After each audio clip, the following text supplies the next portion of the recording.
Hello there, welcome to Season 3 of the Coming Down to Earth with Spirit podcast with me, your host, David Hale.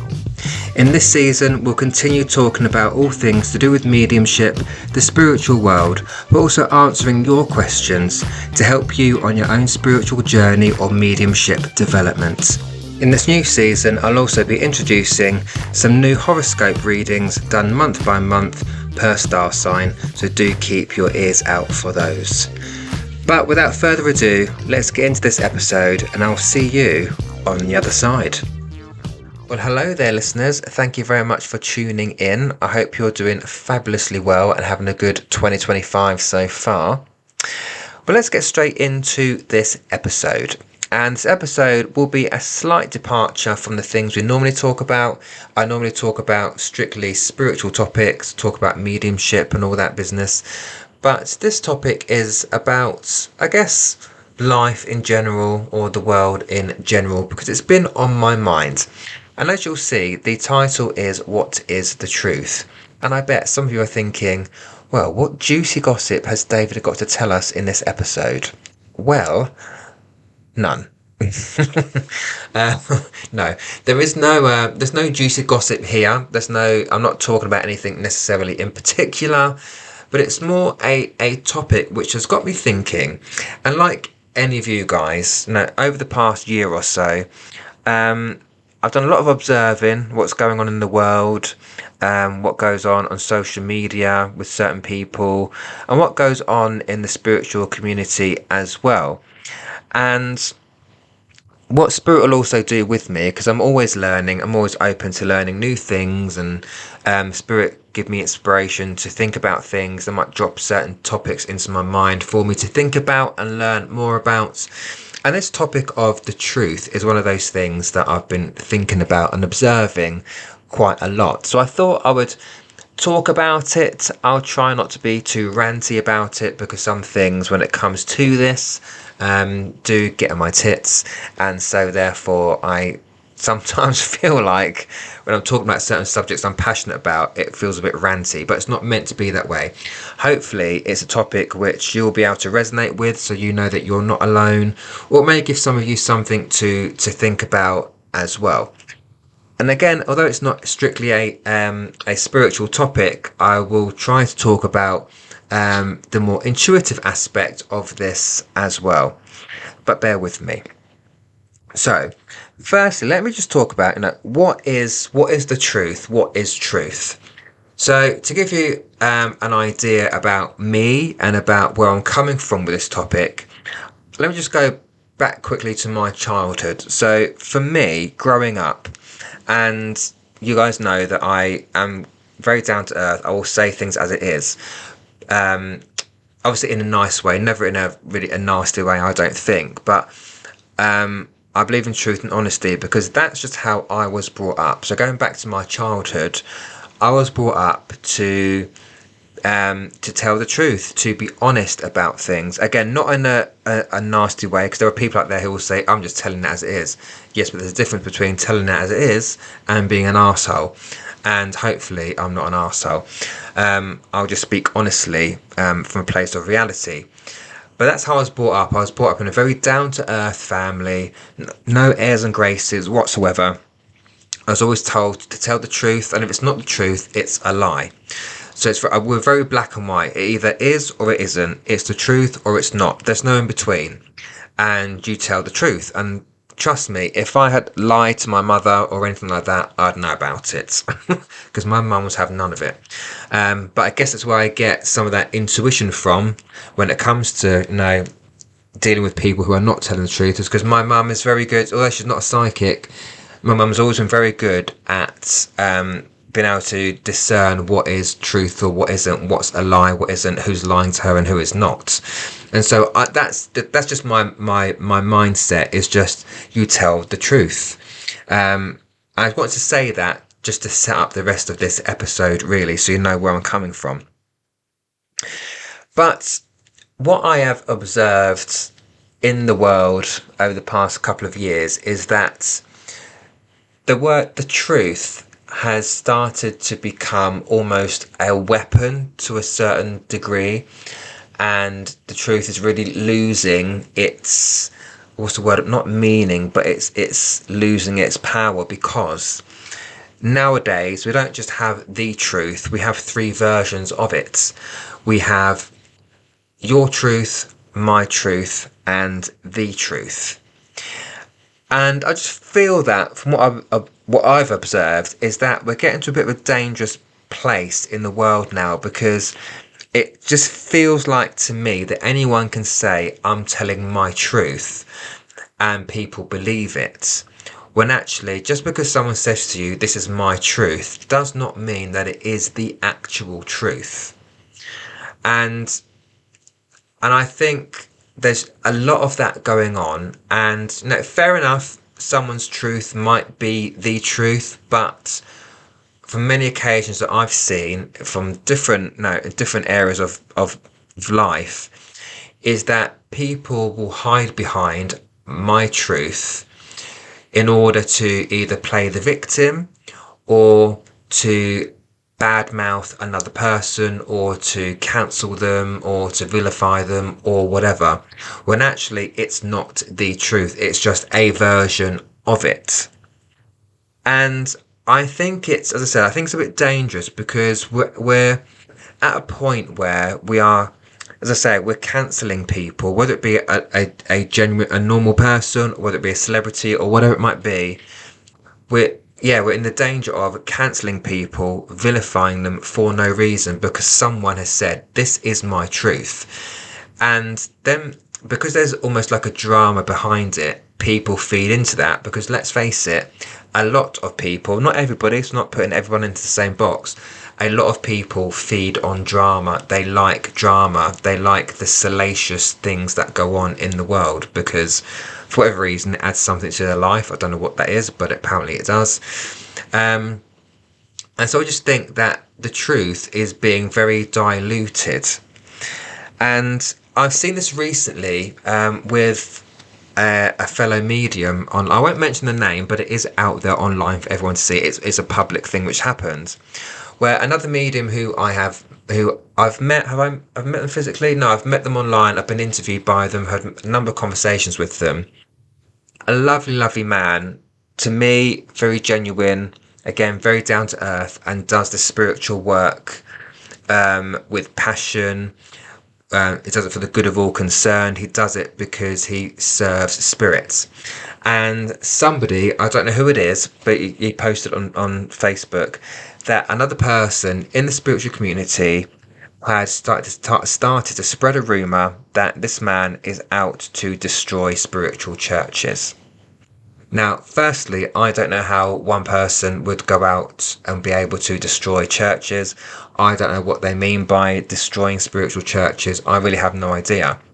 But I knew from just looking at that comment and knowing to some extent this medium who's been victimized here, I knew that that was a blatant lie. And I knew that someone out there is telling their truth in order to do whatever, it destroys reputation, or stop getting him work, or whatever it might be. All right. And it really showed me that where humanity really is going. Because again, anyone could say my truth and people will believe it, because I think as humanity as it is, what tends to happen, it has happened to me, is that when someone says a lie which is either salacious or has some kind of drama around it, people buy into that because it's the first thing that they've heard.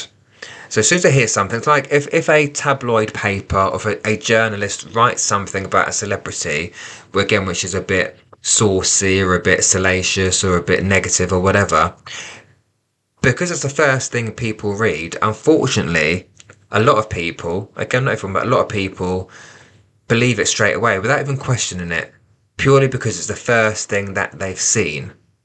And then if the person who's being victimized comes back and says, no, it's not true, this is the truth, people don't tend to believe that, because then it looks like that person's just trying to scramble their way out of it and make excuses or whatever. But it's not an excuse. They're the ones actually telling the truth, and the person who said this lie in the first place is not telling the truth. It's a lie. And I just think that we need to be, as people, a bit more discerning and using our intuition a little bit more when it comes to these kind of things. Because the way I personally look at things now, when someone says something to me about somebody else, in my mind now, I never used to, but now in my mind, I think to myself, okay, what is this person's agenda? What are they trying to get out of telling me that information? Or what are they trying to get out of putting something across Facebook for everyone to read? Now, what are they trying to get from that? Why are they saying it? Is it a helpful thing that they're saying? Is it a malicious thing that they're saying? What are they trying to get out of it? Because I think we need to realise that people have agendas. And if they have an agenda, for whatever reason, to destroy a person's reputation, then there's something wrong with them. If you're going to blatantly tell a lie about somebody, there is something wrong with you. Whether it be there's drama going on in your own life, or you're trying to deflect something away from you to put on someone else, there is something wrong there. And when people do that, all I see is manipulation and deception, which tells me everything about that person that I need to know. The person that is telling this lie in the first place. And I think we have to remember that sometimes we have to not believe the first thing we hear, as juicy as it might be, but we have to take a step back and go, why is this person telling me this? Is there any truth in it? If you know the person which the lie's been told about, then you might have an idea, well, I know that other person, like I know this medium, and I know that he's not out to destroy spiritual churches. He works in them. He works in them very regularly. He does private events and all that kind of stuff. So I know that's not him. So why this other person has decided to come out and say this, I have no idea. I don't know who they are, so I couldn't tell you. But what I tend to do is I speak as I find, and I know, and I have had many a medium say to me, be aware of that person, be aware of that spiritual church or centre, because they do this or that person is this, that, or the other, don't work with them or whatever. And also I do appreciate the heads up, if you want to call it that. But then what I also have to think is, not necessarily what is their agenda of telling me that, but what I think, and maybe this is something that we can all take on board, is that what I think about is, well, that's their experience of that person or that spiritualist church or centre. Just because that's their experience doesn't mean that's going to be my experience. Because, as we know, we all have our own individual personalities and characters. And sometimes our personalities and characters can clash with other people. And that's human nature, right? That is just life. So sometimes I am just very wary of, okay, I've been told that, I've been given a little warning here, a little warning there, but then I can't just say no to working with that person or that spiritualist church or centre, because that may not be, that's nothing to do with me, what that person experienced with that person. That's them. That's got nothing to do with me. So I think sometimes you have to just use our own discernment. And if something doesn't feel right about that church or centre or that person that's asked you to work with them, then go with your intuition. And I'm going to talk more about that in just in a second, once I talk about the next thing, which is the bias that we have. So what I mean is, look, we all have biases towards or against something, right? So if you hear a lie about someone who you don't like, you're going to buy into that lie, even if you don't know at this point if it's true or not, but you buy into it because you don't like that person. So let's put an example on it, just to give some context around what I'm trying to say here. So let's make up a celebrity which may not be the most liked. Let's call her J Flo. So J Flo is a singer/actress who not many people have a liking for whatever reason. You've never met the woman, you don't know who she is, you don't know her personally, you just see what is presented out there on social media, right? Now, so if you don't like her, for whatever reason, you have an automatic bias against her, right? So you're not a fan of her at all. But let's say a journalist writes something in a magazine or a newspaper about J Flow, but this story is completely fabricated, which you don't know about, but obviously the journalist does because they've made it up. That then comes out to the public. And you, being a reader of magazines or social media or whatever, read this article, which has been completely fabricated, which is negative against J Flow. You're automatically going to believe that because you already have a bias against her. So, as you can see there, that poison which the journalist is dripping into your ear is working because you are believing what they're saying automatically because you have a dislike for J Flow. And unfortunately, I think that happens quite a lot, is that people buy into this without thinking about, is this the truth? Would they really do that? Yes, no, blah, blah, blah, blah, blah. So again, we're just in a place in life which I think we are hating people. Well, hate's a bit of a strong word, isn't it? But that's true. We are disliking people. We are hating people really for no reason, because we have people out there, and not necessarily through our fault, to be honest. It's just we have people out in this world who are malicious, who do have agendas. And if that journalist has an agenda to cancel J Flow or to stop getting her work, then they're going to do whatever they can to do that, because they're just a malicious, deceptive person, really. But unless we start questioning things and using our own discernment and intuition, then nothing's going to change. We're going to keep destroying other people for no particular reason. And this is not just to do with celebrities. This is just to do with people that you know, people in your own industries, whether it be the spiritual industry or whether it's a place of work. You know, I've been in workplaces where rumours have been spread about a certain colleague, which is not true, but people turn against that colleague purely because of the poison that one person has started to spread. And that's really dangerous, and it's bullying, and that destroys people. We've got enough drama going on around this world. We've got enough horrendous things going on around us that we can't allow certain manipulative people to win, basically, to win their agenda. And then this is where it comes to our intuition and also our bias as well. Now, people will say, okay, so how then do we distinguish between what is true and what isn't? And this is something that my spirit guide Dolly had said to me a while ago, and I've said this before. It's not necessarily to do with the truth, but when I first started developing, I was reading lots of different things. I was told by some mediums, don't read any spiritual books because they'll just confuse you. They all give different answers to different things. I had other mediums say to me, no, read loads of books, read as much as you can, learn as much as you can. So I read the odd book on certain topics, and true to form, each of those books would give me a completely different answer about the same topic. And I went back to my spirit team and I said, like, well, what do I believe? What is the truth here? What is the truth about, let's say, reincarnation or whatever? I want just to put a small example on it. And Dolly came back and she said to me, David, you have to come to your own conclusions. You have to go with what resonates with you, because actually we can't necessarily prove any of this, but people can have opinions on it. So because of that, you have to go with what resonates in your soul.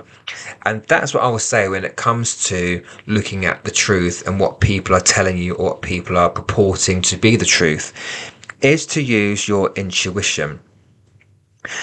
And remember that intuition is not logic. It's not logical. Intuition, you are using that psychic energy, you're using your psychic senses to feel into what is the truth. So, for example, if you say, I think this is correct, then you're not using intuition, you're using your logic. Because to think is logical, you're using your logical part of your brain. But to feel is intuition. So it's being able to put any logical thoughts aside of what you think of a person and feel into the situation, feeling into the energy of what you truly feel, rather than, oh, I think this. As soon as someone says, I think, then they're not using intuition, they're using their brain, which is not intuition. And it's the same with bias. If I link bias to a situation as well, bias is not intuition. No, to be biased against someone, you have to have a reason to be biased against them or for them. You're using that logical part of your brain or using your brain altogether, your physical brain, to decide whether you like someone or not. And bias is not intuitive. Your bias will only interfere with your intuition. So again, come back to the J-flow example. Although you may not like the person or be too fond of them, whatever term you want to put on it, you have to remove that bias. When you see a story written about someone, you have to remove your bias against them and feel into it intuitively to understand whether you feel that's the truth or not. It's not always going to happen, right? Because some people are so manipulative in their stories that the lie they've made up can seem so realistic and so possible that we believe it, when actually, journalists are there to do a job, right? They're there to do a good story and to make things out, to make it look believable, but it's not always the case. So it's not always an easy thing to do, and sometimes we're not always going to come to the truth, the bottom of everything, and come to the truth of everything. But we can use our own intuition and discernment to decide for ourselves, not for anybody else, but for ourselves, whether we believe something or not. And I just wanted to talk about this today because I just feel like, as I said before, without sounding like a parrot, we're just getting to a bit of a dangerous place in this world where we are just, again, we are disliking people, hating on people, vilifying people, cancelling people based on one word from one person's mouth, who may or may not have some kind of agenda to destroy someone else for whatever reason that might be. And and let's be honest, there are people out there who are not telling the truth because they want likes and clicks on their social media. As I do say, and this might sound quite harsh, but there are a lot of attention whores out there who just want attention, and the way they get it is by selling salacious stories which are not true. Because again, who wants to read a headline saying this person was really successful and they're full of love and light? Who wants to read that versus, well, this person lost all their money because they swindled this person out of that and they're a scammer? People are going to read that story and not the positive one, really, to be honest. Again, not everybody, not putting everyone in the same box, but that tends to be the case. People will read a negative story over a positive one. But those of us that do this work, I'm not saying that we're all full of love and light, because I don't go in for that kind of term, but we try to tend to stick to the more positive aspects of life. But it's more other people who don't live the same way as we do, which feed into the negativity. And again, if people want attention, what's the best way to do it? Is to sell a certain story, which is probably not true. So it's just another thing to remember. Just because it's out there in the public does not mean it's true. And I feel that's probably the best place to finish this episode. Otherwise, I'll just keep rambling on and bore the arse off you. So I'm going to leave it there. If you have any comments or want to give any feedback or anything about this episode, do let me know. I'm not going to get into an argument with anybody because it's just my observations, right? And I just feel, as human beings, sometimes we need to do a little bit better so we don't end up destroying other people, because we would not like it if it happened to ourselves. So that's it. Thank you very much for listening. And as I said before, if you have any topics you want me to talk about which may or may not be spiritual, if you have any questions which you'd like me to answer about the spirit world, mediumship, or anything else, might be a personal thing to me, then please do comment in the comment section or email me at davidhmedium.co.uk. But I'm going to love you and leave you. Look after yourselves, and I'll speak to you all again very soon. So that's it for this episode. What do you think? I hope you enjoyed it. And if you did, if you could leave me a review to tell me what you thought about it, it really does help me when it comes to creating new episodes. But also, if you could share out the episodes, share out the podcast, that would really help me as well to reach more people. But if you do have a spiritual topic or a question you'd like me to talk about on another episode, please do feel free to either email me or to message me via my Facebook page, and I will take that topic and question into consideration and turn it into a podcast episode. But as always, thank you very much for listening, and I'll speak to you all soon.